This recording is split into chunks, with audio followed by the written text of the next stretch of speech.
I was on duty in Dock 3 when the first scream went out across the relay. Not a human scream, those you can place. This was the station computer, trying to keep the words calm, while the truth tore through the seams. Unscheduled boarding. Unknown flag. Compliance required. The door to the airlock shook like a kettle drum.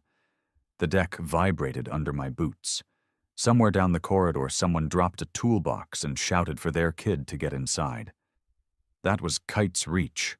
Rust, noise, and people who worked until their hands split, then worked more. We were a long way from Earth, where the polished officials told us we were now valued partners in a gentle galaxy. Out here, the galaxy had teeth. I'm Grant Sorensen. I fix broken things. Engines, doors, people, if they stand still long enough. I've done time in the fleet, and time in debt to men who smile while they count your oxygen. Kite's reach wasn't home, but it fed me. I knew every squeal in the rails. I knew the smell of exhaust in the mornings, when the big loaders spit black breath and the miners swore at the cold. I also knew how easily we could be sold, because we'd been sold before. The boarding clamps bit into the hull and stayed. The siren shifted from warning to obedience.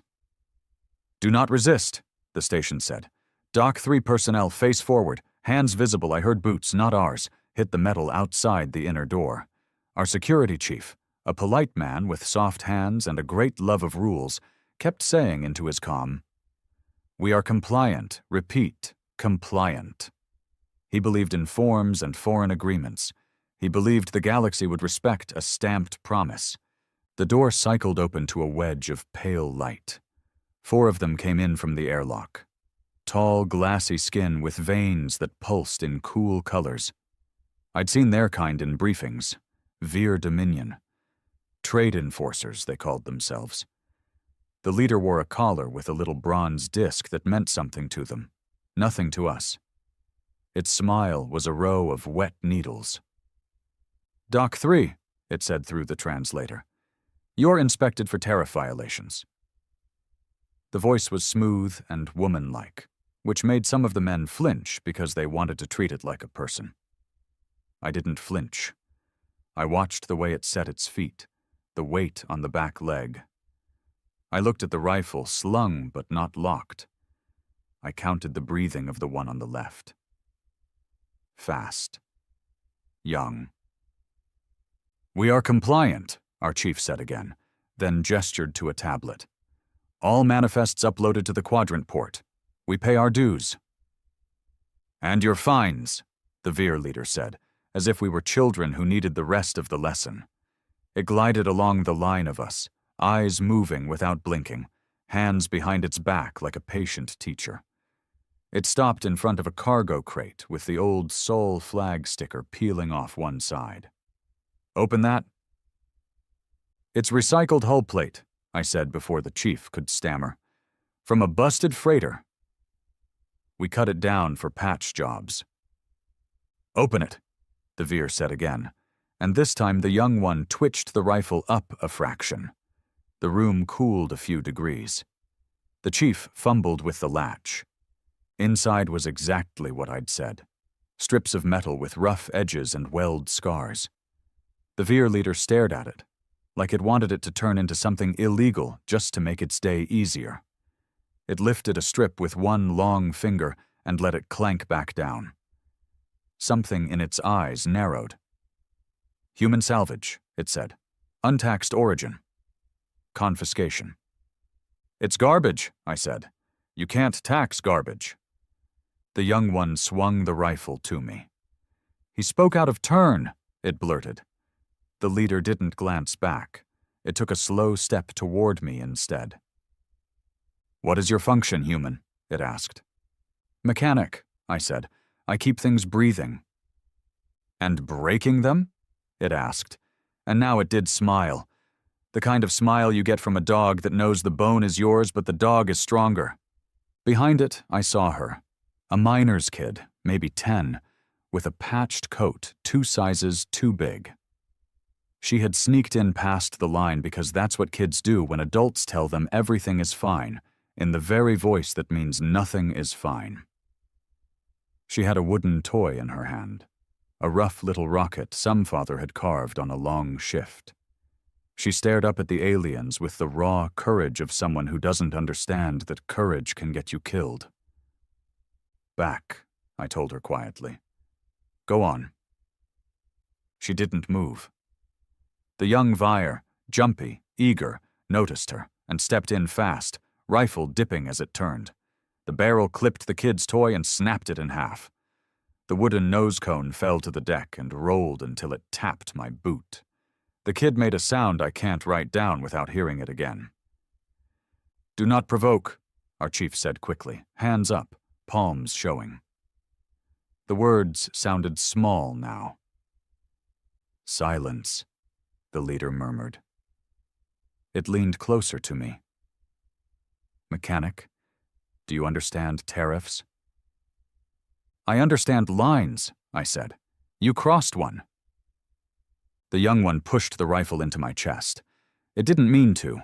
It was the clumsy bump of someone moving in a tight space. But it pressed, and it pressed hard, and now the nose of the gun and my sternum were having a conversation I didn't want. I felt something settle in me. Not rage. Rage is loud. This was a door closing with a quiet click. "Stand down," the chief said, but he said it like a prayer, not an order. The leader flicked its eyes to the kid. "Human juvenile," it said, almost curious, like it was cataloging a new tool, "restricted from cargo zones." It made a lazy hand motion with one finger. "Remove it." The young one grabbed for the kid's arm. He didn't grab well. He grabbed hard. She yelped, and I moved. Quick, clean, the way the fleet taught me. I took the rifle's barrel in one hand and the sling in the other and twisted. The young Vire lost its footing. Its finger tightened where it shouldn't. The rifle coughed. The sound in Dock 3 will always be in me. The kid dropped, and the broken toy rolled again. And then there was the kind of silence that isn't silence at all. Just a room full of people who have forgotten how to breathe. I let go of the rifle. The young one fell back into the others like a puppet whose strings got cut. The leader looked at the ground where the kid lay, then up at me. It did not look angry. It looked offended. The kind of offended that becomes policy. "Mechanic," it said softly, "you will be made an example." I don't remember crossing the space between us. I remember the grip of the rifle. I remember the way the leader's collar dug into my knuckles when I slammed it against the crate. I remember the chief shouting and the station voice repeating, "Compliance required," like a mantra for fools. It took 3 of them to drag me down. They hit me until the world blurred and then narrowed. Boots, cold deck. The kid on the floor, eyes open to a sky she'd never see. They cuffed me to a loading strut and marched the others out in a careful line. The chief tried to touch my shoulder and got a rifle butt for his trouble. Behind them, the leader paused and looked back at the security camera. It tilted its head and spoke into the station system, knowing the relay would repeat it to the quadrant port. Dock 3. Penalty executed. Fine assessed. Incident closed. The relay carried more than that. It carried the sound of a human man laughing once, low and broken, in a way that made even the aliens slow down. That laugh was mine. I couldn't stop it. Not because anything was funny, but because something had cracked that would not mend. When they finally cleared the dock, the remaining humans didn't speak. We moved like people in a storm, hands on what we could hold. I looked at the camera. I knew who watched the relays. Clerks in chairs, officials who file deaths as line items, neighbors on distant rocks who hope the trouble is never theirs. I knew they all believed the same old story. Humanity had mellowed. We had joined the polite club of the stars. We had learned not to bite when someone took our food. I leaned close to the pickup and spoke past the blood in my mouth. To anyone listening, I said, slow and plain, do not provoke humans. We didn't scream it. We didn't have to. The words went out anyway, along with the footage of a broken toy and a body on a cold deck. People like to think the galaxy hears warnings. It doesn't. It only hears a challenge. By the time they understood which one I had given, the truth had already started moving, and it was not going to stop. The hours after the dock incident stretched like years. Blood dries quick on steel, but not in memory. Nobody dared speak the kid's name. Saying it would have made it real, and none of us were ready for that weight. The Veer had left their mark. Physical, psychological, and bureaucratic. That last one cut deepest, because I knew how their game worked. They didn't want just compliance. They wanted silence. They wanted us afraid to tell anyone what really happened. But I'd spoken into the relay. I knew those words, do not provoke humans, were already traveling across the net, clipped into packets, rerouted by sleepy operators, ignored by officials who thought they knew better. Maybe they'd bury it under routine tariff dispute. Maybe they'd scrub the footage. But even one leak was enough. Humans remember injustice in their bones, and when you remind us of it, the whole body reacts. Still, in that moment I wasn't thinking about the galaxy. I was chained to a loading strut in Dock 3, my arms aching from the cuffs, my ribs throbbing where the young Veer's rifle had kissed bone. The station's security chief, hell, I should give him a name, but he doesn't deserve one, kept pacing, muttering about procedures, about writing reports. He was afraid of what the Dominion would do next. He wasn't wrong, but he was afraid in the wrong direction. You shouldn't have interfered, he said finally, stopping in front of me. His voice cracked. You made it worse. I lifted my head, spat blood onto the deck between us and said, worse was already here. You just didn't want to see it. He flinched at that. Weak men hate mirrors. He muttered something about filing, about how the Dominion would need statements. Then he left. I didn't watch him go. My eyes stayed on the spot where the kid had fallen. The dock grew quiet. Too quiet. Normally, you'd hear loaders rumbling, welders sparking, arguments echoing down the bulkheads. Now, it was like the station itself held its breath. Fear works that way. It smothers noise. Eventually, someone came. Not Dominion, not security. Just a man I half knew. Miner type, shoulders bowed from years underground, hands like stone. He crouched near me, eyes bloodshot, face hollow. You said it, he whispered. Into the relay. You told them not to provoke. Yeah, I said. My voice was gravel. Good. He glanced around, then slipped a cutter from his pocket. One of those plasma arcs used for trimming pipes. He burned through the cuffs quick, the smell of scorched metal sharp in the air. Get out. Before they come back. I rubbed my wrists, flexing numb fingers. Why help me? His eyes flicked to the empty deck. Because she deserved better. And because you're the only one who didn't just stand there. I didn't thank him. Gratitude felt wrong in that moment. Instead, I stood, shoulders heavy, and said, This isn't over. He nodded once, grim. No, it isn't. I didn't go back to my quarters. I knew the Dominion would be watching me. I knew the chief would hand them everything. Logs, records, my service history, probably even my debts. Instead, I headed for the lower decks. The places where cameras didn't always work, and rules meant less. Kite's Reach had shadows, and I'd lived in enough of them to know my way around. Down there, in the stink of oil and the hum of failing generators, I found others.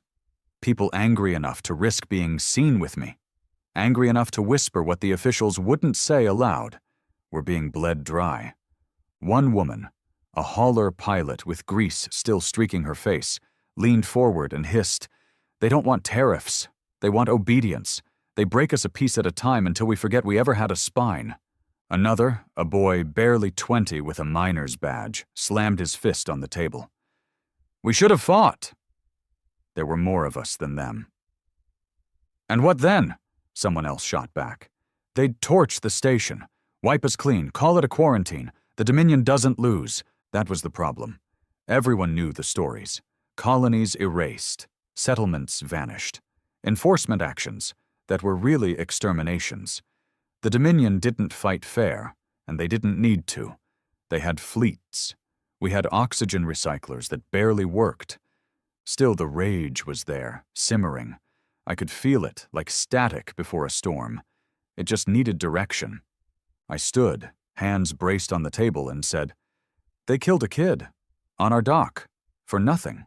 You all saw it. You all felt it. And you're right. They want us broken. But here's the thing about humans. We don't break clean. We crack jagged. And jagged things cut." Silence followed, heavy and expectant. "What are you saying?" the hauler pilot asked. "I'm saying the galaxy thinks we're tame," I said, "that we've forgotten how to bite. They think we'll roll over because we don't have fleets or weapons like theirs. But they're wrong. We've survived worse. We've turned worse into kindling." The miner kid leaned forward, eyes burning. "You want war?" I shook my head. "Not war. Not yet. War comes later. First, we remind them what happens when you push us too far. We remind them we're not livestock. We make them afraid of the very idea of provoking humans." A murmur rippled through the group. Fear, yes, but also something else. Something that looked a lot like hope if you squinted through the anger. The days that followed blurred. I couldn't stay hidden forever. But I didn't need to. The message had already escaped. My words, my face, the footage, they were spreading. Not everywhere, not fast, but enough. I heard whispers in the corridors, people repeating the line, "Do not provoke humans." Some said it like a warning, some said it like a prayer. The Dominion noticed. Of course they did. They started cracking down harder. Random inspections turned brutal. Fines became seizures. Anyone caught with a copy of the footage disappeared. The chief enforced it all, claiming it was for stability. He thought if we bent far enough, maybe we wouldn't break. But bending only sharpens the snap. One night, Dominion enforcers raided the lower decks. They dragged out 3 miners accused of contraband storage. Contraband meaning food they hadn't reported.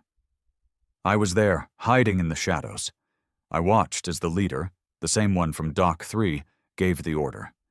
The miners were beaten bloody, thrown into a transport cage like animals. I stepped out before I even thought about it.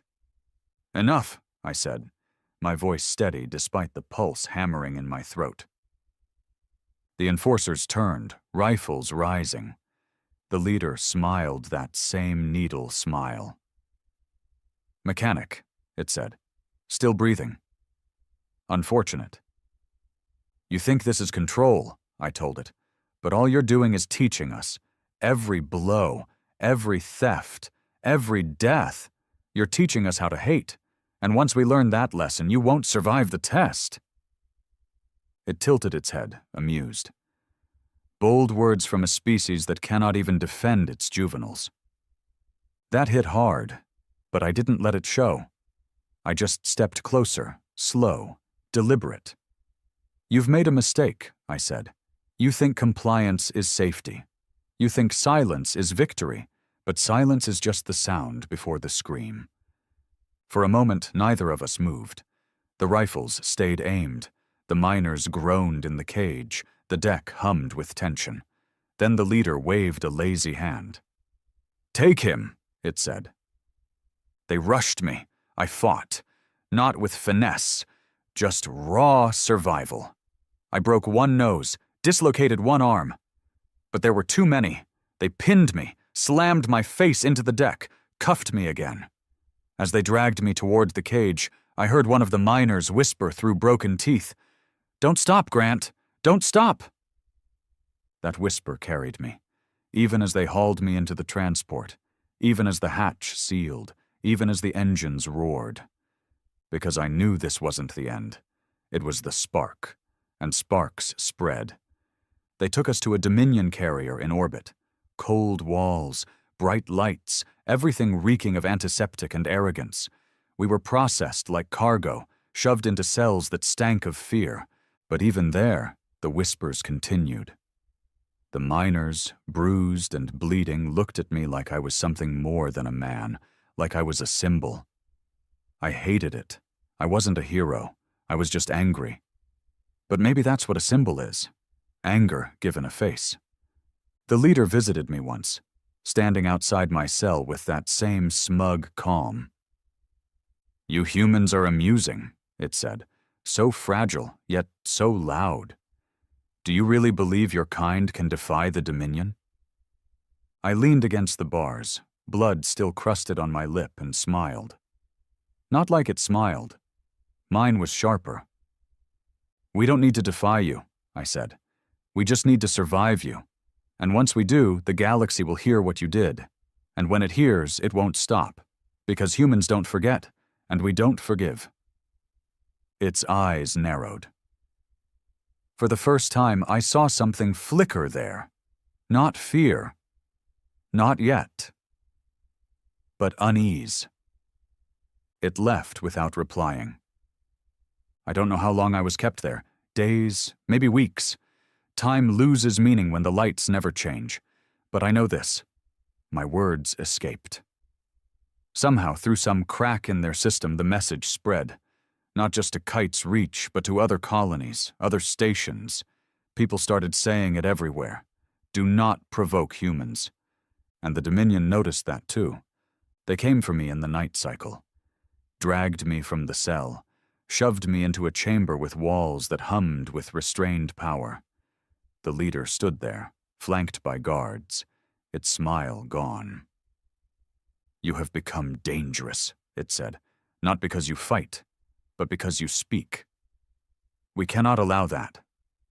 I spat blood onto its polished floor. Too late. You already allowed it. The truth is out. It raised a hand, fingers twitching in a gesture I didn't recognize. The walls pulsed brighter. Pain slammed into me, pure, white-hot, tearing through every nerve.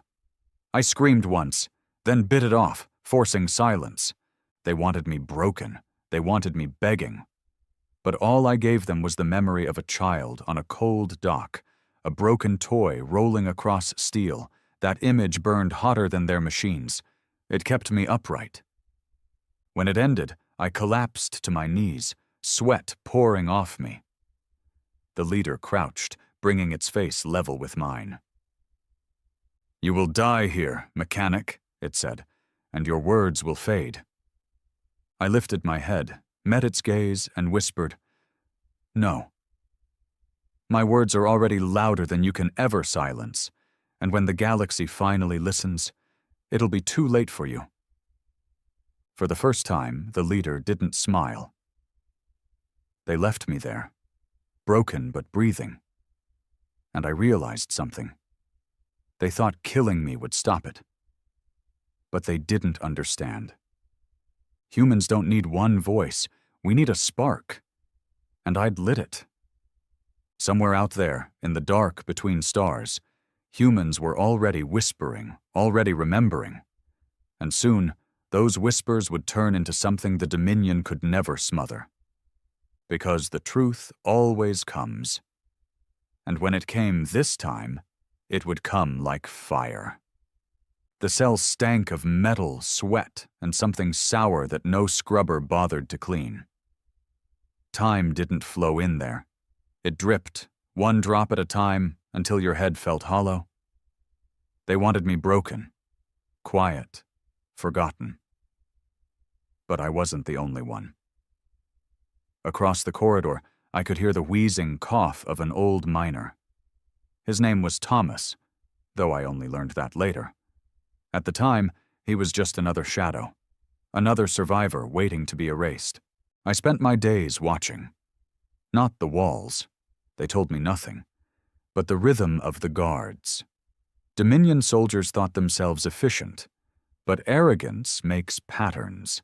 Every cycle, 2 of them would pass together, boots clanging like metronomes, then silence for 20 counts before the next patrol. I timed them with my breath. In, out, 20, again. They never varied. That was their mistake. One night cycle, a technician came to check the light strips. He wore Dominion gray, but his face was human. Narrow, pale, with eyes that refused to meet mine. As he worked the panel, he muttered under his breath, so soft I almost missed it. "Do not provoke humans." I froze. He slipped something small through the bars. Looked like nothing more than a strip of flex steel, curled tight. Then he packed up his tools and left without another word. My hands shook as I hid the strip under the cot. That phrase, "Do not provoke humans," it wasn't mine anymore. It was alive, carried by mouths I'd never seen, moving farther than any ship I could dream of. The Dominion thought they had silenced me. They hadn't silenced a damn thing. The next cycle, I tested the strip. Flex steel was used in ship repairs, tough but pliable. With enough sweat and pressure, it could be worked into a tool. I bent it against the cot frame until my fingers blistered, shaping one end into a crude wedge. That night, when the guards' boots faded into silence, I crouched by the vent grate near the floor. The screws were old, corroded. I worked the wedge in and twisted. Each groan of metal sounded like thunder, but the patrol never returned. By the 4th night, the grate came loose. Behind it was nothing but a drain pipe, narrow and foul. Still, it was a path. I whispered across to the old miner. "Thomas, you want out?" His cough rattled. "Out to where?" "They'll track us. Kill us. Maybe," I said. "But staying here isn't life. It's just waiting for their convenient silence." Then a scrape, like he was shifting closer. "You have a plan?" "Not yet," I admitted. "But I've got a hole." The chance came 2 cycles later. A guard, young, clumsy, brought rations. He opened the hatch to slide the tray in. I timed it, heart pounding in my throat, and slammed the flex steel wedge into the hinge. The hatch jammed halfway, trapping his arm. He shouted, rifle swinging down, but Thomas, weak old Thomas, lunged from across the corridor, grabbing the barrel through his own bars and yanking. The gun fired, the shot wild, sparks raining. I shoved the hatch open with all my weight. The guard screamed as his arm bent the wrong way. I hit him once, hard, and he went down. The corridor rang with alarms. "Move!" I barked. Thomas dragged himself out, wheezing. I grabbed the fallen rifle, checked the charge, half full. Enough. Together we sprinted down the corridor, alarms howling behind us. Dominion boots thundered in the distance. We ducked into maintenance passages, crawling through ducts that stank of ozone and grease. My chest burned with every breath, ribs still cracked from the last beating. But the pain kept me sharp. Each step forward was another spit in the Dominion's face. At last we dropped into a chamber humming with power. Engine bay. Rows of conduits glowed faint blue, feeding the ship's heart. A lone figure stood there. Dane, the technician who'd slipped me the strip. He turned, eyes wide. "You actually did it." "You going to turn us in?" I asked, rifle raised. He shook his head quickly. "No, I'm with you. I've seen enough." He pointed at the conduits. "This ship runs on controlled plasma. Overload just one of these feeds, and you can cripple half the systems." "Maybe more cripple?" Thomas rasped. "Why not destroy?" Dane's face twisted. "Because I want to live." I lowered the rifle slightly. "We don't need to destroy the ship. We just need to speak. Can you get us to the comms array?" Dane nodded. "Maybe. But it's suicide. They'll trace it in seconds." "Good," I said. That's all I need. The crawl to the comms hub was a blur of near captures and whispered curses. We passed squads sweeping the decks, their language a mix of clicks and hisses. Once, we hid under a grate as 3 enforcers marched past, boots shaking the metal inches above our faces. Thomas coughed once, muffled in his sleeve, and I thought it was over. But they didn't hear. At last we reached the hub, a circular room filled with consoles and a towering relay dish. No guards inside. Dominion arrogance again. Who would be stupid enough to storm their comms? We rushed in. Dane slammed himself at the console, fingers flying. I can patch you into the wideband. It'll hit every relay in range. I gripped the rifle, watching the door. Do it! The screen flickered. Symbols I didn't understand cascading down. Then a tone, low and steady. Dane looked up, pale. It's open. I stepped forward, leaning close to the pickup. My voice felt raw, my throat torn from screams and silence, but I spoke anyway. This is Grant Sorensen, mechanic, Kite's Reach Station. I'm aboard a Dominion carrier. They've killed children, beaten minors, silenced voices. They think we're broken. They think we're tame. But hear me now. Do not provoke humans. Every lash, every theft, every body. They're stacking a fire they can't put out. You think compliance is safety? It isn't. It's the silence before the scream, and the scream is coming. Alarms erupted. The door slammed open. Enforcers stormed in, rifles raised. I turned, firing. The first shot dropped one. Dane yanked wires, sparks flying, shouting, "It's out! The message is out!" They hit me then. Bolts slamming into my side, my shoulder. I staggered but kept firing until the rifle clicked dry. Thomas rushed at them bare-handed, a madman's courage. He took a bolt to the chest but kept swinging, knocking one down before he fell. Dane screamed, trying to wrench the relay into overload. The last thing I saw before darkness took me was the console sparking, the wideband still open, and the Dominion leader stepping into the room. Its eyes burned cold, but behind that cold, I swore I saw it. The flicker of fear. When I woke, I was bound again, back in a cell, body on fire. Dane was gone, Thomas too, dead or worse. But I knew the truth. My words were out there, broadcast across relays, captured in fragments, repeated in whispers. They couldn't kill it now. The leader visited me, standing in the glow outside my bars. You think you've accomplished something, it said softly, but words fade. Fear fades. The Dominion remains. I raised my head, lips cracked, and forced a smile. You're wrong. Words don't fade. They spread. And this one's already louder than you. For the first time, it didn't answer. It just stared, long and hard, then turned and left. I laughed then, weak and ragged, the sound echoing down the corridor. Not joy, not victory, just defiance. Because I knew something the Dominion never would. The scream had already begun. I don't know how long they left me in that cell after the broadcast. Hours, days. Time was broken. My ribs ached with every breath. Burns still stung where their weapons had kissed my flesh. The Dominion had ways of keeping a man alive without letting him live. Every time I closed my eyes, I saw Dock 3. I saw the broken toy rolling. I saw the kid's empty stare. That memory never softened. If anything, it sharpened. But then something changed. One cycle, the guards came for me.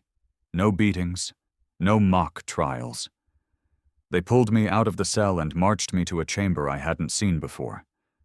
Not sterile like the others. This one was polished, ceremonial. The Dominion leader waited there. The same one who'd watched me fall 100 times and never once smiled with its eyes. Behind it, a holoscreen glowed with streams of data, lines of Dominion code I couldn't read.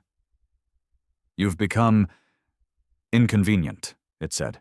Your words spread farther than expected. Colonies whisper, Stations falter, even some in our own ranks question enforcement. That last line hit me like a hammer. Dominion soldiers doubting.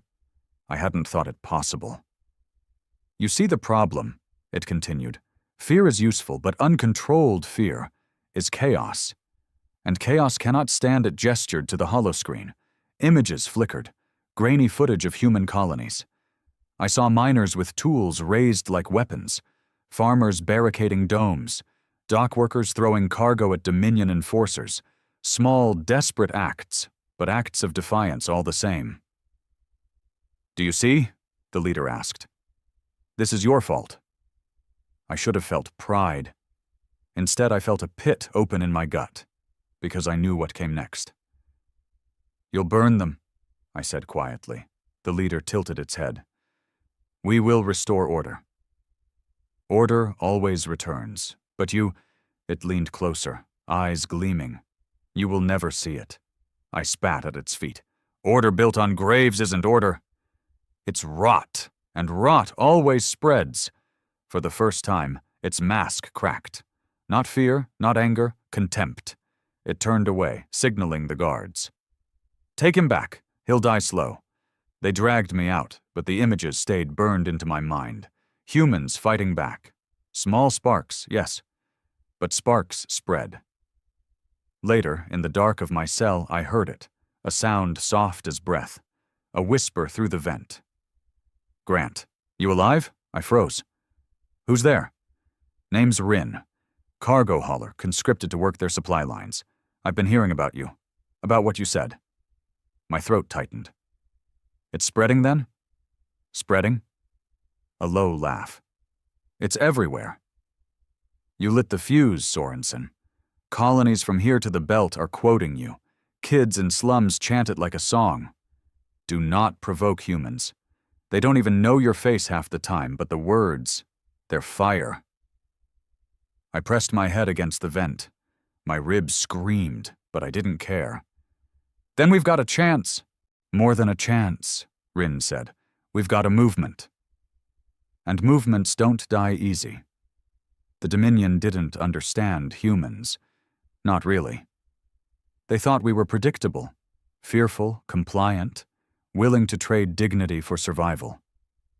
They didn't understand that survival isn't enough for us. We need meaning. We need to know our suffering counts for something. My broadcast gave them that meaning.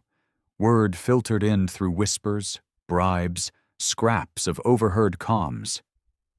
On Ceres Outpost, miners went on strike, refusing to load Dominion freighters. On Mars's outer domes, farmers sabotaged Dominion supply depots, salting their own fields so no one could eat from stolen harvests. On Callisto, dock workers staged a sit-in, chaining themselves to ships until Dominion troops dragged them off. The response was brutal. Executions, raids, entire blocks erased in stability operations. But the more they crushed, the more people resisted. The Dominion was learning too late what I already knew. Provoke humans enough, and you awaken something you can't put back to sleep. Inside the carrier, I became more than a prisoner. I became a symbol. Guards stopped meeting my eyes. Some spat when they passed, as if to cleanse themselves. Others looked away quickly, like they feared what they might see if they stared too long. One day, a guard lingered. A young one. Same twitchy movements as the fool who'd shot the kid back on Dock 3. But this one didn't sneer. He looked nervous.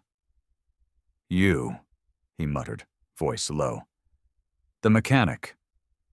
"That's me," I rasped. His grip tightened on his weapon. "They say you started it." "That humans rally because of you," I smirked through split lips. "You believe that?" He glanced around, then leaned closer. "I believe they're scared. Not of humans, of losing control. And when they're scared, soldiers like me die first." For a second, just a second, I saw doubt flicker in his alien eyes. Then he straightened, mask snapping back on. Without another word, he walked away. But that doubt mattered. Doubt spreads faster than fear. The real proof came weeks later. They moved me again, this time to a shuttle bound for another Dominion outpost. Maybe they wanted me buried deeper, farther from whispers.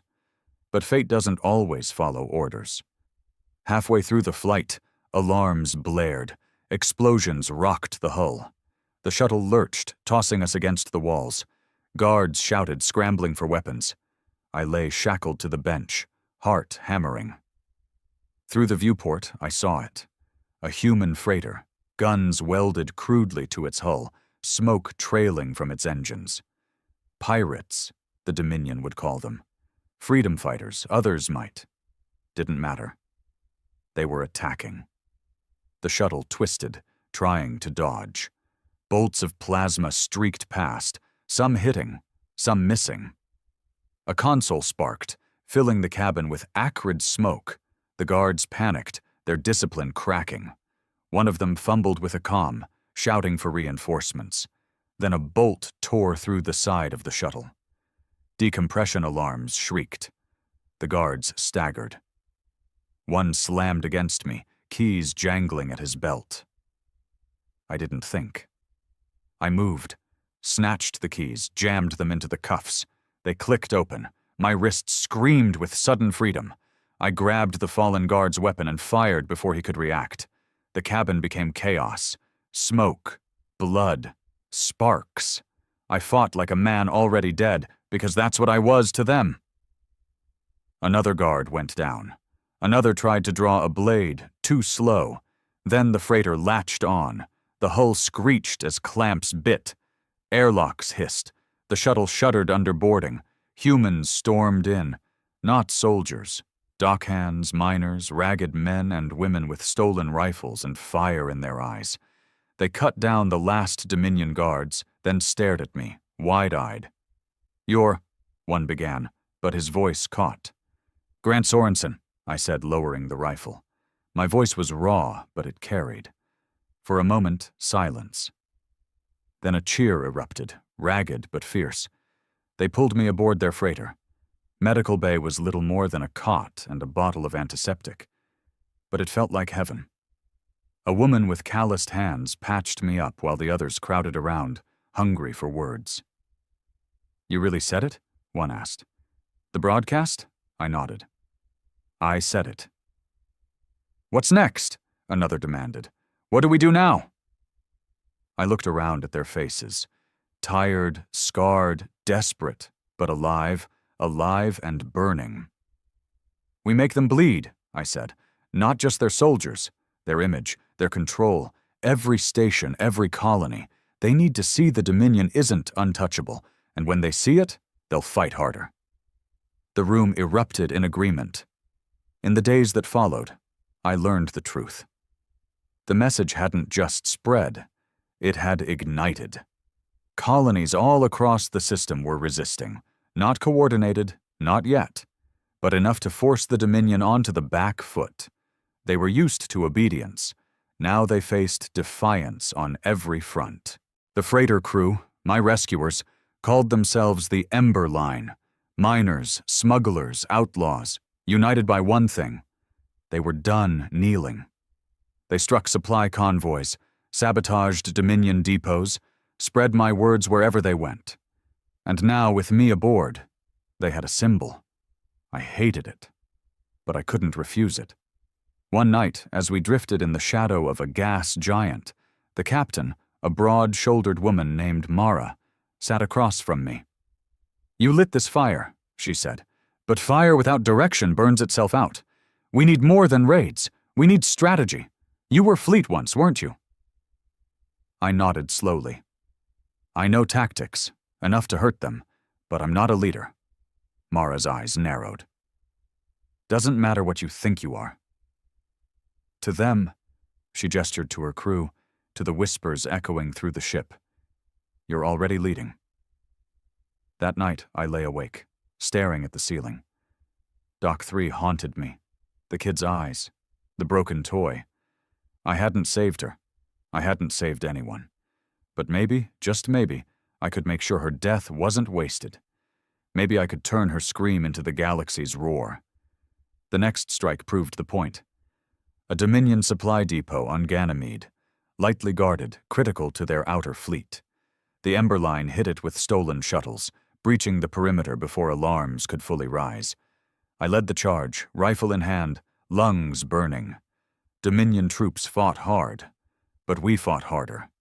At the heart of the depot, I found in the days that followed, I learned the truth. The message hadn't just spread, it had ignited. Colonies all across the system were resisting, not coordinated, not yet, but enough to force the Dominion onto the back foot. They were used to obedience. Now they faced defiance on every front the comms tower. I climbed it under fire, bullets sparking around me, and jammed a stolen transmitter into the main feed. "This is Grant Sorensen," I shouted into the pickup, voice carried across every nearby band. "The Dominion says we're beaten. Look around you. Do we look beaten? Do not provoke humans. Because when you do, this happens." Behind me, the depot erupted. Explosions lit the sky, fuel tanks going up like suns. The cheer of my crew roared in my ears. The broadcast carried it all. When the smoke cleared, when the depot was ash, Mara clapped a hand on my shoulder. "You wanted meaning?" she said. "This is it." You're the voice now. The galaxy's listening. I stared at the burning wreckage, the flames painting the stars red. "No," I said quietly. "I'm just the echo." The scream belongs to all of us, and somewhere, deep in their shining halls, the Dominion listened too. They saw the flames. They heard my words. And for the first time in their reign, they began to wonder. Had they gone too far? Because the truth was out. And the truth always came too late. The depot fire still burned in my memory when the Ember Line jumped into deep drift. The raid had been a victory. But victories don't taste sweet in war. They taste like iron and ash. Every blast, every scream, every body left behind clung to me. And yet, when we drifted through the gas giant's shadow to lay low, I saw the look in the crew's eyes. They weren't afraid anymore. That was more dangerous than any weapon. Mara, the captain, gathered us in the mess. It wasn't much, just steel benches, dented trays, and a hum in the walls that never stopped. But it was ours. She stood tall, hands on her hips, eyes blazing. "We've shown them the Dominion bleeds," she said. "And now every colony knows it. Our message is spreading faster than they can silence it. Sorensen lit the match, but it's up to us to keep feeding the fire." The crew roared approval. Fists slammed on tables. Voices shouted my name. I hated it. Not because I didn't want the fight. I wanted it more than air, but because they weren't cheering for me. They were cheering for an idea. A man larger than I was, cleaner, braver, untouchable. That wasn't me. I was flesh and scars. I was rage and regret. And I knew symbols always end one way. Broken. Still, I stood when they chanted. I raised a hand for silence. "They'll hit back harder now," I told them. "Don't fool yourselves." The Dominion doesn't forgive. They'll burn worlds to put us down, and some of us won't live to see the end. Silence followed. Eyes lowered. The truth cut sharper than any blade. "Still want it?" I asked. Slowly, one by one, heads lifted. Nods. Determined eyes. Mara smirked. "Looks like you've got your answer." The retaliation came faster than I thought. 2 weeks after Ganymede, Dominion cruisers descended on Ceres' outpost. They called it a pacification sweep. I saw the aftermath on intercepted feeds. Domes cracked open, bodies frozen in vacuum, families left drifting. Survivors whispered it wasn't a battle. It was a purge. The Ember Line wanted to rush in. Mara's crew argued for hours. Some shouted we had to fight. Others screamed we'd all die for nothing. Finally, Mara turned to me. "Well, Symbol," she said. "What's your call?" The room waited. I wanted to say no. I wanted to say we couldn't win, that rushing headlong into Dominion fire was suicide. But then I thought of Doc 3, the kid, the toy. I thought of the miners who whispered my name like a promise. "They'll keep killing," I said quietly, "until someone makes them afraid to." We hit them back. Not at Ceres. They'll expect that. Somewhere else. Somewhere that hurts. Mara grinned. "Now you're thinking like a wolf." We chose Titan, not for glory, for logistics. Titan held a fuel refinery critical to Dominion patrol routes. Without it, half their ships in the outer rim would choke. The plan was simple. Hit fast, cripple the tanks, broadcast the strike, make the galaxy see we weren't prey. The night before, I couldn't sleep. The Emberline's mess was quiet, most of the crew resting for the fight. I sat alone, turning the miner's kid's broken toy in my hands. Someone had found it among the rubble on Kite's Reach and slipped it to me. I carried it everywhere. A reminder. A weight. Mara found me there. She sat across, arms folded, watching. "You carry that like a burden," she said. "It is," I muttered. "Good," she replied. "A man without burdens is dangerous, but don't drown in it. You can't save ghosts," I didn't answer. The Titan strike began at dawn cycle. We dropped from the dark like knives, shuttles screaming low across methane seas. Dominion defenses lit the sky with fire. Alarms blared through the refinery. I led the breach team. Rifle in one hand, detonators in the other. We cut through their lines, metal shrieking, guards falling. My chest burned with every breath, old wounds tearing, but I didn't stop. We planted charges along the main tanks. The refinery shuddered with each blast. Flames erupted, black smoke blotting out Titan's pale sky. Then the Dominion came in force. Troop carriers swarmed the landing pads, pouring out soldiers with glowing rifles. We were outnumbered 10-1. Mara's voice screamed over comms, ordering retreat.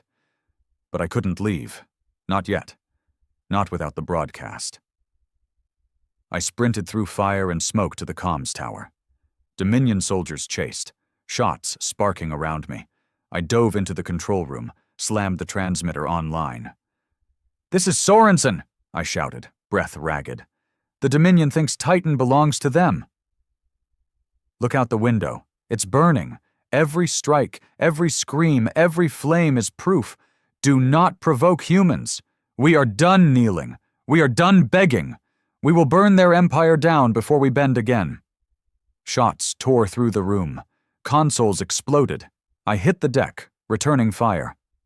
The last thing I saw before I ran was the broadcast light blinking green. Message sent. We barely escaped. Half the Emberline's ships never lifted. Friends died on those landing pads, screaming as Dominion fire consumed them. Victory tasted bitter. Back aboard, I sat in silence, while Mara stitched a burn on my arm. She didn't speak for a long time. When she did, her voice was flat. "You're killing us with your words, Sorensen." I looked up sharply. "You think I wanted this? You think I asked for their bullets?" Her jaw tightened. "No, but you lit the fire, and now you can't control where it spreads. People follow you, even when it kills them." I had no answer. Because she was right. Weeks bled into months. The Dominion cracked down harder. Whole sectors turned to war zones. Colonies that resisted were gutted. Colonies that obeyed were bled dry. And through it all, my words kept echoing. Do not provoke humans. It wasn't mine anymore. Children scrawled it on walls. Soldiers painted it on armor. Miners carved it into stone. It became a rallying cry, a curse, a warning. But every victory cost us more. The Emberline dwindled, ship by ship, raid by raid. Friends fell, names piling like stones on my back. One night, Mara confronted me again. "This isn't sustainable," she said. "We can't bleed forever." "What's the alternative?" I snapped. "Surrender? Slavery? Silence?" Her eyes narrowed. "The alternative is survival. Maybe you've forgotten what that means." Her words cut deep. Maybe she was right. Maybe survival mattered more than pride. But I remembered Doc 3, the kid, the toy, and I knew I'd rather burn out than bend. The Dominion escalated. They declared martial extermination in outer colonies. Non-compliant populations vanished overnight. The feeds showed nothing but silence. But the silence spoke louder than their lies. More humans rose. More strikes lit the skies. The Dominion was losing control. And me? I was drowning. Everywhere we went, people stared at me like a prophet. They wanted hope. They wanted vengeance. They wanted me to be more than a man, but I wasn't. I was just Grant Sorensen, a mechanic who got angry at the wrong time. Yet I couldn't stop, because if I stopped, all those dead, the kid, Thomas, the crew, meant nothing. And that was a weight I couldn't carry. The breaking point came at Europa. We'd planned another strike, small and fast. But the Dominion was waiting. A trap. They came with cruisers, bigger than anything we'd faced. The sky turned to fire.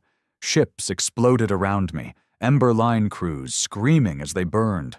I fought like a madman, gunning down boarders, blood in my eyes. But it was useless. Mara dragged me to the escape pods. "You're not dying here," she snarled. "Neither are you," I shot back. She shoved me inside.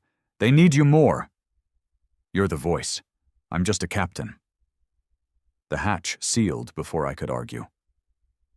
I watched through the viewport as her ship turned, guns blazing, charging straight into Dominion fire. It vanished in a bloom of light. The pod ejected, hurling me into the void. Alone. When I hit dirt again, it was on a nameless rock at the edge of the rim.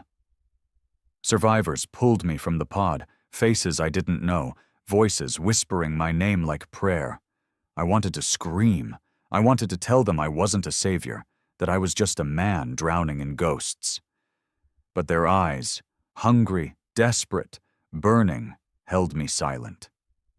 Because maybe that's all a symbol is, not truth, not flesh, just the thing people need, no matter how much it kills the man inside. And I knew then Mara was right. I couldn't control the fire anymore. The scream had outgrown me. I sat under alien stars that night, the broken toy in my hands, and whispered to the void. You hear it now, don't you? The scream. The Dominion can't silence it, and maybe one day it'll eat me too. But not yet. Not yet. The wind carried no answer. Just silence. But somewhere I knew humans were rising, and somewhere the Dominion was trembling. The truth had come, and it was already too late. When Mara's ship died in that bloom of fire, something in me died too. Not the rage. Rage doesn't die. Rage feeds. What died was the illusion that I had any control over what I'd started. On that nameless rock where the escape pod spit me out, the survivors treated me like a general. They whispered my name with reverence, asked for orders, begged for strategy. Me, a mechanic with more scars than victories. I wanted to tell them I was just a man. But men don't matter anymore once they become a symbol. So I gave them what they wanted. Direction. We set up camp in the old mining tunnels that crisscrossed the rock. Cold, damp, reeking of rust and stale air, but defensible. Supply was always the first problem. We scavenged from wrecks, hijacked Dominion shipments when we could. Hunger gnawed at us more than bullets did. Every night, fires burned low in the caverns. Men and women sat close, eyes fixed on me. They wanted speeches, inspiration. I gave them honesty. The Dominion doesn't see us as people, I told them one night. We're resources. Tools. Replaceable. They think they can erase us without cost. Every time we fight back, we prove them wrong. Every blow we land says one thing. We are not replaceable. We are not silent. We are not done. The fires glowed in their eyes. Heads nodded. Fists clenched. And the whispers spread further. Do not provoke humans. The Dominion didn't ignore us. They came in force, hunting, burning. The rock shuddered under bombardments more than once. But we dug deeper. We learned the tunnels like veins. We struck from shadows and vanished before their boots hit the dirt. It wasn't just us. Reports came in, ragged and broken but clear enough. Colonies rising, outposts sabotaging, fleets scattering under hit-and-run raids. Humanity wasn't just resisting anymore. Humanity was fighting, and the Dominion was bleeding. But with every strike, we paid in blood. Men I'd shared meals with vanished overnight. Women who laughed by the fire bled out on the stone floor. The names piled up like rocks on a grave, and still they looked to me for more. I carried the weight. It bent me, but it didn't break me. Not yet. The turning point came when we intercepted a Dominion convoy hauling weapons to Europa. Big shipment, heavily guarded. Mara would have planned a precise strike, clean and efficient. But Mara was gone, and all I had left was rage. We hit them hard. Too hard. Explosions tore through the convoy, cargo ships blooming into fireballs. Dominion escorts scrambled, but we were already inside their formation. I led the charge, rifle in hand, my voice raw over comms. No mercy. Make them remember. We slaughtered them. Not just soldiers, crew, technicians, anyone in our path. The convoy burned until nothing remained but debris and silence. When it was done, my men cheered. They called it victory. I called it something else. That night, in the tunnels, one of the younger fighters, barely more than a boy, clapped me on the back. You showed them, Sorensen. You showed them what happens when they provoke us. His grin was wide, his eyes shining. I looked at him and saw the Dominion soldier from Dock 3. Young, eager, thinking death was glory. I shoved him away. Don't cheer death, I snapped. Not theirs, not ours. Every body we burn is another ghost on our backs. You think this is victory? It's survival. Barely. The boy's grin faltered. He muttered an apology and slunk off. But the others still whispered, still believed. Weeks later, word reached us. Europa had risen. Inspired by the convoy strike, miners and dock workers launched their own rebellion. Dominion forces crushed them within days.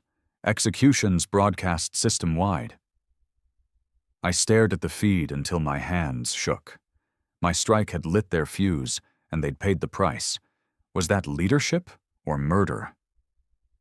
The pressure mounted. More survivors joined us, swelling our numbers. More raids, more strikes. The tunnels buzzed with restless energy. One night, Rin, the hauler who'd whispered through my cell vents, sat across from me. His face was gaunt, his eyes hollow. They worship you, he said flatly. I'm no god. No, he agreed, but you're what they need. The Dominion made you into something bigger. Every time you speak, they listen. Every time you fight, they follow. Whether you want it or not, you're leading a war. I closed my eyes.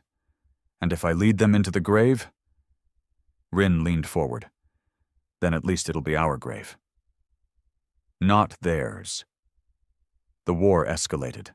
Dominion fleets tightened their grip, but every clamp they applied sparked more resistance. Colonies that had once begged for mercy now spat defiance. Human ships, patched, stolen, ragged, harried Dominion patrols across the rim. The Ember Line was gone, but the fire it lit had become a blaze. And me? I was its face. The Dominion knew it too. They put a price on my head, alive or dead. Broadcast my face across their networks with the word terrorist stamped beneath. Promised wealth and pardon to anyone who turned me in. But no one did. Not because I was loved, but because by then my name was more than a man. My name was defiance itself. One cycle, we captured a Dominion officer during a raid. Not a grunt, a real officer, polished uniform, cold eyes. We dragged him into the tunnels, bound and bloodied. The men wanted to kill him. Slowly. But I stopped them. Let him speak, I said. The officer spat blood. You think you're winning? You're rats gnawing at a lion. We'll purge you all. Your words will die with you. I crouched close, staring into his eyes. Words don't die. Actions don't die. You can bury them under rubble, but they crawl back up. That's what scares you, isn't it? Not us, not our rifles, but the fact that we'll never forget. And neither will the galaxy. He sneered. You're nothing but vermin, I smiled coldly. Then you've made the mistake of underestimating vermin. We left him alive, locked in a cell. Let him stew in that thought. But his words stuck with me. Rats gnawing at a lion. Was that all we were? Biting, bleeding, but never able to kill? I didn't know. What I did know was this. Every strike we made, every fire we lit, brought us closer to something the Dominion couldn't ignore. Open war. The first real fleet battle came at Saturn's edge. A Dominion cruiser squadron versus a ragtag human flotilla, half-patched freighters, half-stolen corvettes, outnumbered, outgunned. I stood on the bridge of a captured gunship, hands gripping the railing as alarms wailed. "Orders, Sorensen!" the crew shouted. Orders from a mechanic. "Hit them where it hurts," I growled. "Engines and comms. Blind them. Cripple them. Make them bleed." We dove into the fight. Plasma lit the void, explosions painting Saturn's rings red. Human ships tore through Dominion lines, reckless, furious. We lost half our fleet. But when the smoke cleared, 2 Dominion cruisers drifted crippled, 1 gutted entirely. The crew cheered. I just stared at the wreckage, knowing the cost. After the battle, survivors gathered on the gunship. They looked to me, as always, for words. I gave them this. The Dominion thinks we're broken. They think they can starve us, beat us, erase us. But look at those wrecks out there. Look at the blood we've spilled together. Every time they provoke us, we grow sharper, stronger, deadlier. They wanted silence. Instead, they've awakened the scream. And that scream will not stop until every human is free. Their cheer shook the walls. But in the quiet that followed, I sat alone, the broken toy in my hand, and wondered how many more screams it would take. The Dominion was trembling now. Not breaking yet, but trembling. Their broadcasts shifted from arrogance to desperation. They called us terrorists, criminals, vermin. But the cracks were showing. And I knew one thing. The truth had already escaped. Too late to silence it. Too late to stop it. The scream was rising. And I, whether I wanted it or not, was its voice. The fleet battle at Saturn changed everything. Before, we were insurgents, gnawing at supply lines, striking from shadows. After Saturn, the galaxy couldn't pretend anymore. The Dominion wasn't untouchable. They bled, and the blood floated in space for everyone to see. And the humans, scattered, starving, desperate, started to believe we could do more than survive. They started to believe we could win. That belief was the most dangerous weapon of all. Our flotilla limped to a hidden yard near Enceladus, battered ships patched with scavenged steel, wounded crew moaning in makeshift medbays. I walked through the corridors of our gunship, hearing whispers follow me. My name passed from mouth to mouth like a secret, like a prayer. It should have lifted me. Instead, it sank me deeper. Every face I passed carried expectation. They wanted a savior. But all I was, deep down, was a mechanic who knew how to hold a rifle. That night, I sat alone in the bridge, staring at Saturn's pale glow through the viewport. Rin found me there, his shoulders slumped, his face hollowed by weeks of hunger and smoke. "You don't sleep anymore," he said. I didn't look at him. "Neither do you." He eased into the chair beside me. For a while, silence stretched between us, heavy and tired. Then he spoke. "You're killing yourself with this burden. You think every man we lose is your fault. Every colony that burns is your failure. But it isn't. You didn't start this war, Sorensen." The Dominion, did I clenched my jaw. I lit the fire. And if you hadn't, someone else would have. Sooner or later, this was coming. You just gave it a voice. I looked at him then. His eyes weren't admiring, or fearful, or desperate like the others. They were tired. Just tired. That voice, I muttered. It's eating me alive. Maybe, he said. But without it, we'd already be dead. The Dominion struck back harder than ever. Entire fleets scoured the rim. Colonies that whispered rebellion were wiped from orbit. They used words like pacification and containment. But the truth leaked through the cracks. Slaughter. We saw the bodies, frozen in space. We heard the screams across intercepted channels. We smelled the ash when the winds shifted over broken domes, and the rage in us deepened. The ember line was gone, but its spirit spread. Dozens of groups rose across the system, each carrying my words as their banner. Do not provoke humans appeared scrawled across wrecks, painted on helmets, etched into the very steel of stolen ships. Some fought with precision, others with madness. Some targeted Dominion ships, others struck anyone who'd collaborated. I didn't control them. I couldn't. And maybe that was the real danger. One day, a freighter limped into our yard. Survivors from Europa, hollow-eyed, clothes stiff with dried blood. They brought stories of Dominion purges, streets lined with corpses, children dragged into airlocks. But one story chilled me more than the rest. They blamed you, one woman whispered, her voice shaking. They said you provoked it. That you made the Dominion kill us. Her eyes were full of hate. Hate aimed at me. And she wasn't wrong. That night, I sat with the broken toy in my hands, its wood worn smooth by my grip. I remembered the kid's eyes on Dock 3. I remembered Mara's laugh before her ship burned. I remembered every scream I'd ever heard, and I wondered if I was truly saving anyone, or just feeding the fire with bodies. But when I thought of silence, when I imagined giving up, I saw the Dominion smile, and that was something I couldn't live with. The turning point came with whispers from inside the Dominion itself. We intercepted encrypted transmissions, officers doubting, soldiers refusing orders, cracks forming in their ranks. Too small to break them yet, but real. And then came the rumor. A Dominion admiral, disillusioned, willing to defect. The crew was split. Some said it was bait. Others said it was the chance we needed. Mara would have waited. She would have asked questions. I didn't. We take it, I ordered. If it's bait, we bleed them. If it's real, we change the war. The meeting was set on an abandoned relay station, orbiting a dead moon. Our ships drifted in silent approach, hulls dark, engines cold.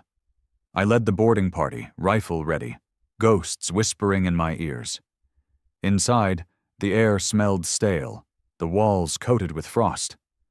We moved careful, every shadow a threat. Then we found him. The admiral was tall, alien features sharp, uniform torn. His guards were gone, his eyes hollow. I am not your ally, he said in a voice low and bitter. But I am no longer theirs. He gave us data. Fleet routes, supply caches, weak points, proof of fractures in Dominion command. But his warning was clear. Do not mistake this for surrender. The Dominion will burn every world before it bows. I stared at him, at this enemy who hated his own masters, and felt something shift. For the first time, I saw it. Not just victory, but the possibility of collapse. The Dominion wasn't invincible. We used his data within weeks. Ambushes, raids, strikes coordinated with precision. Dominion supply lines buckled. Their patrols shrank. And with every blow, more humans rose. But with every blow, more humans died too. One night, after a brutal raid that left half our men bleeding on the deck, I walked through the med bay. Bodies lined the floor. Survivors whimpered. Doctors worked with shaking hands. A boy no older than 16 grabbed my arm. His skin was pale, his eyes wide with fever. "You're Sorensen," he whispered. I nodded. His lips cracked into a bloody smile. "We're winning, right?" I looked at him, at the bandages wrapped around his ruined chest, at the life leaking out of him. And I lied. "Yeah, we're winning." He died before dawn. I carried his face with me, just like all the others. The Dominion finally named me their greatest threat. Not fleets, not weapons, me. They broadcast my name across every channel, branding me the human plague.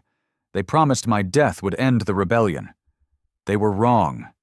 Killing me wouldn't end it. It would only prove the truth I'd already spoken. Provoke humans, and you awaken something you can't put back to sleep. But their broadcasts weren't just bluster. They came for me with everything they had. A fleet, massive, gleaming, engines burning bright, descended on our hidden yard. Alarms screamed. Ships scrambled. The tunnels shook with fire. I fought like a man already dead, rifle in one hand, detonator in the other, shouting orders through smoke and chaos. We held them off for hours, hours bought with blood. But the yard fell. We scattered into the dark, hunted, broken, and I realized then, this wasn't just rebellion anymore. This was war. Total war.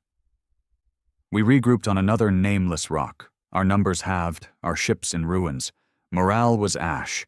They looked at me, hollow-eyed, waiting for words. And I gave them this. The Dominion thinks killing us will end this. But every death, every scream, every fire only proves the truth. Do not provoke humans. Because we don't stop, we don't forget, and we don't forgive their eyes lit again, faint but fierce. And I knew then, the Dominion could kill me tomorrow, and it wouldn't matter. The scream was bigger than me now. The scream belonged to humanity. That night I sat with the broken toy, tracing its cracks with my thumb. I whispered to the void, to the ghosts, to the child whose eyes never left me. We're close now. They can feel it. The cracks are spreading. They thought we were vermin. They thought we were weak. But we are jagged, and jagged things cut. The stars gave no answer. But somewhere in the silence, I swore I heard it. The faint echo of the scream, growing louder, spreading wider. The galaxy was listening. And the truth, as always, had come too late. The Dominion fleet burned across the stars like a storm. Whole sectors glowed with fire. Stations torn apart, colonies stripped to dust, oceans boiled under their bombardments. They weren't fighting us anymore. They were punishing us. And still, we fought. Every convoy they sent bled under raids. Every patrol they launched limped back, scarred. Every world they tried to crush erupted again with defiance. Humans had stopped being afraid. Now we were something else entirely. Relentless. The scream was everywhere. Do not provoke humans. Painted on walls, carved into bulkheads, whispered in bunkers, broadcast on stolen channels. The Dominion could silence a station, but it couldn't silence the echo. And I was trapped inside that echo. We regrouped in the shadows of Neptune. Broken ships patched with rust floated in orbit like a wounded pack of wolves. Our numbers were a fraction of what we'd once been, but our rage was whole. Rin leaned over the chart table, eyes red with exhaustion. "They're overextending," he said, "trying to crush every spark." "That's their weakness." I stared at the map. Fleets, routes, supply lines scribbled across glowing grids. Or their strength. They've got more ships than we'll ever see. If we keep chasing their boots, we'll drown in their tide. "Then what?" he demanded. "We can't just sit and bleed." I traced a line across the map. A name appeared. Iraq Station. Dominion Stronghold. Command hub for half their fleet. "We cut off the head," I said. The room fell silent. Every survivor, every fighter stared at me. They knew what that meant. No retreat, no mercy, no survivors. Finally, Rin nodded. Then that's where we make our stand. The plan was madness. A direct strike on Iraq meant suicide. But suicide had meaning if it tore the heart out of the enemy. We scavenged everything: fuel, weapons, even explosives carved out of mining stockpiles. Our ships rattled, half their panels missing, but they flew.